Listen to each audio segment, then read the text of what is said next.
നമസ്കാരം. മലയാളി വാർത്തയിലേക്ക് സ്വാഗതം. മുല്ലപ്പെരിയാർ അണക്കെട്ടിന്റെ സുരക്ഷാ പരിശോധനയുമായി ബന്ധപ്പെട്ട കേരളത്തിന്റെ ആവശ്യം തള്ളണമെന്ന് തമിഴ്നാട് സുപ്രീം കോടതി. പുനഃസംഘടിപ്പിച്ച മേൽനോട്ട സമിതിയോട് സുരക്ഷാ പരിശോധന നിർദ്ദേശിക്കണമെന്ന ആവശ്യം അനുവദിക്കരുതെന്നാണ് തമിഴ്നാട് ആവശ്യപ്പെട്ടിരിക്കുന്നത്. രാജ്യാന്തര വിദഗ്ധർ അടങ്ങുന്ന സമിതി സുരക്ഷാ പരിശോധന നടത്തണമെന്ന ആവശ്യം തള്ളണമെന്നും പുതിയ ഡാം സുരക്ഷാ നിയമം അനുസരിച്ച് സുരക്ഷാ പരിശോധന നടത്താൻ അവകാശം തമിഴ്നാടിനാണെന്നുമാണ് അവകാശവാദം. സുരക്ഷാ ക്രമീകരണങ്ങൾക്ക് നടപ്പാക്കുന്നതിനാവശ്യമായ അനുവാദം കേരളം നൽകുന്നില്ല. ഇതിന് കേരളം തടസ്സം നിൽക്കുന്നുവെന്നും തമിഴ്നാട് കോടതിയിൽ ചൂണ്ടിക്കാട്ടി. നിയമം അനുസരിച്ച് 2026 പരിശോധന നടത്തിയാൽ മതി. ഡാമുമായി ബന്ധപ്പെട്ട മറ്റു നടപടികൾ പൂർത്തിയാക്കാൻ കേരളം അനുവാദം തരുന്നില്ലെന്നാണ് തമിഴ്നാടിന്റെ ആരോപണം. മുൻ ആവശ്യങ്ങളിൽ തീരുമാനത്തിന് കേരള സർക്കാരിനോട് നിർദ്ദേശിക്കണമെന്നും തമിഴ്നാട് സർക്കാർ സുപ്രീം കോടതിയിൽ ആവശ്യമുന്നയിച്ചു.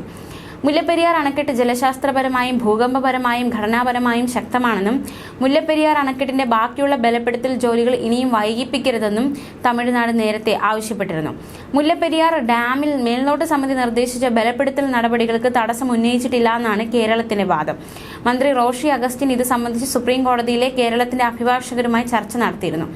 ഡാം ബലപ്പെടുത്താൻ തമിഴ്നാട് മുൻകൈ എടുക്കണമെന്നും പുതിയ ഡാം വേണമെന്ന ആവശ്യം തത്വത്തിൽ അംഗീകരിച്ചുകൊണ്ട് തന്നെ ബലപ്പെടുത്താൻ പൂർത്തിയാക്കണമെന്നുമാണ് കേരളം ആവശ്യപ്പെട്ടിട്ടുള്ളതെന്നും റോഷി അഗസ്റ്റിൻ പറഞ്ഞു. തമിഴ്നാടിന് ആവശ്യമായ ജലം കൊടുത്തുകൊണ്ട് തന്നെ പുതിയ ഡാം എന്ന ആവശ്യത്തിൽ രമ്യമായ പരിഹാരം കണ്ടെത്താനാണ് ശ്രമിക്കുന്നത്. പുതിയ ഡാമിന്റെ ഡിസൈനും പാരിസ്ഥിതിക ആഘാത പഠനവും പൂർത്തീകരിച്ചുകൊണ്ടിരിക്കുകയാണ്. സുരക്ഷ സംബന്ധിച്ച പുതിയ പഠനം വേണമെന്ന സുപ്രീം കോടതി നിർദ്ദേശം പാലിക്കപ്പെട്ടിട്ടില്ല എന്നും അദ്ദേഹം വ്യക്തമാക്കി.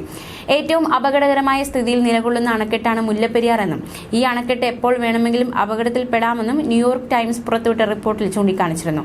35 ലക്ഷം പേരെയാണ് ഇത് പ്രതികൂലമായി ബാധിക്കുന്നതെന്ന് റിപ്പോർട്ടിലുണ്ടായിരുന്നു. അണക്കെട്ട് ബലപ്പെടുത്തുന്നതുമായി ബന്ധപ്പെട്ട് സുപ്രീം കോടതിയുടെ വിവിധ നിർദ്ദേശങ്ങൾ കേരളം പാലിച്ചിട്ടില്ലെന്ന് തമിഴ്നാട് പറഞ്ഞു. കേന്ദ്ര ജല കമ്മീഷൻ, വിദഗ്ധ സമിതി, ഉന്നതാധികാര സമിതി എന്നിവ ശുപാർശ ചെയ്ത ബലപ്പെടുത്തൽ ജോലികൾ പൂർത്തിയാക്കണം. 2021 ഡാം സുരക്ഷാ നിയമത്തിലെ 38 വകുപ്പ് പ്രകാരം അണക്കെട്ടിന്റെ ഉടമസ്ഥരായ തങ്ങളാണ് സമഗ്ര സുരക്ഷാ വിലയിരുത്തൽ നടത്തേണ്ടത്. നിയമം നിലവിൽ വന്ന് 5 വർഷത്തിനകം അത് ചെയ്താൽ മതിയെന്നതിനാൽ 2026 ഡിസംബർ 30 വരെ സമയമുണ്ട്. അണക്കെട്ട് തുടർച്ചയായി നിരീക്ഷിച്ച് സുരക്ഷിതമാണെന്ന് മേൽനോട്ട സമിതിയും ഉപസമിതിയും ഉറപ്പാക്കുന്നുണ്ട്. കാലവർഷ സമയത്ത് ഓരോ മാസവും അല്ലാത്തപ്പോൾ 2 മാസം കൂടുമ്പോഴും നിരീക്ഷിക്കുന്നുണ്ട്. ബാക്കിയുള്ള ബലപ്പെടുത്തൽ ജോലികൾ കൂടി പൂർത്തിയായിട്ട് മതി സമഗ്ര സുരക്ഷാ വിലയിരുത്തൽ. അണക്കെട്ടിന്റെ പ്രായക്കൂടുതൽ ബലക്കുറവുണ്ടാക്കില്ല. കേരളം ചൂണ്ടിക്കാട്ടുന്ന കാനഡയിലെ ഒട്ടാവ സർവകലാശാലയുടെ പഠനത്തിൽ തന്നെ പറയുന്നത് അണക്കെട്ടിന്റെ പരാജയത്തിന് പ്രായക്കൂടുതൽ കാരണമല്ലെന്നാണ്.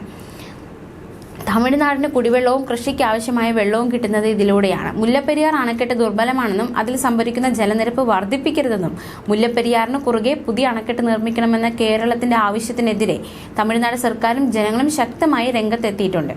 ന്യൂസ് ഡെസ്ക്, മലയാളി വാർത്ത.